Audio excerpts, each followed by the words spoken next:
नमस्ते।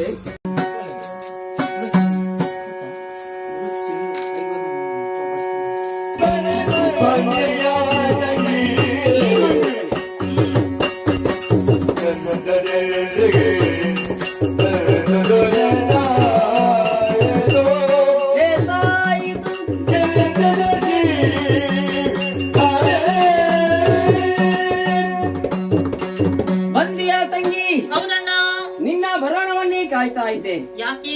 ರಾತ್ರಿ ಸಮಯದಲ್ಲಿ ನಿನ್ನ ನೆನವರಿಕೆ ಮಾಡಬೇಕಾದ್ರೆ ಬಲವಾದಂತಹ ಕಾರಣವಿದೆ. ಏನು ಕಾರಣ? ಮನದಿಯಾದಂತಹ ರುಕ್ಮಿಣಿಗೆ ನಾನೊಂದು ಮಾತನ್ನು ಕೊಟ್ಟಿದ್ದೇನೆ. ಏನಂತ? 8 ದಿನದಲ್ಲಿ ಮಗನ ಅಂತ ಮನ್ಮಥನಿಗೆ ನಾನು ಮದುವೆಯನ್ನು ಮಾಡಿಸ್ತೇನೆ. 7 ದಿವಸ ಕಳೆದೋಯ್ತು. ನನ್ನ ಪಾಲಿಗೆ ತುಂಬಾ ಕಷ್ಟವಾಗಿದೆ ತಂಗಿ.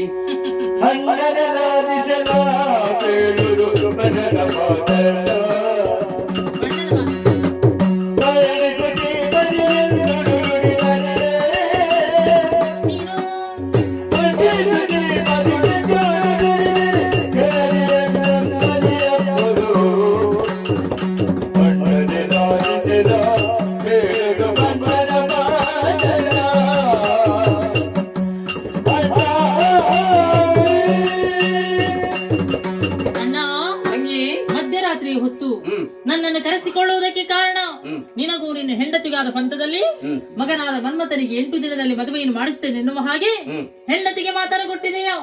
ಆ ಮಾತನ್ನು ಈಡೇರಿಸುವುದಕ್ಕೆ ನಿನ್ನಿಂದ ಅಸಾಧ್ಯವಾಯಿತೆ. ನಿಜ.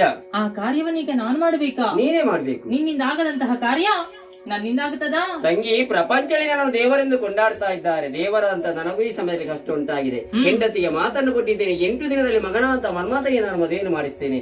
ಕೊಟ್ಟಂತ ಮಾತಿಂದು ಬಂಜೆ ಆಗುತ್ತಾ ಇದೆ ತಂಗಿ. ಹಿಂದಕ್ಕಾದ್ರೂ ನಿನ್ನ ಮಾನವನ್ನೇ ರಕ್ಷಣೆ ಮಾಡಿದ್ದೇನೆ. ನನ್ನ ಮಾನ ಹೋಗ್ತಾ ಇದೆ. ನೀನೇ ಕಾಪಾಡಬೇಕು ಕಾಲಮ್ಮ. ಯೋಚನೆ ಮಾಡಬೇಡ. ನಿನ್ನ ಆಶೀರ್ವಾದ ಅನುಗ್ರಹ ಹೊಂದಿದ್ದರೆ ಆದಷ್ಟು ಬೇಗ ಮಗನಿಗೆ ಹೆಣ್ಣನ್ನು ಹುಡುಕಿಕೊಂಡು ಬರ್ತೇನೆ. ಸದಾ ಕಾಲದಿಂದ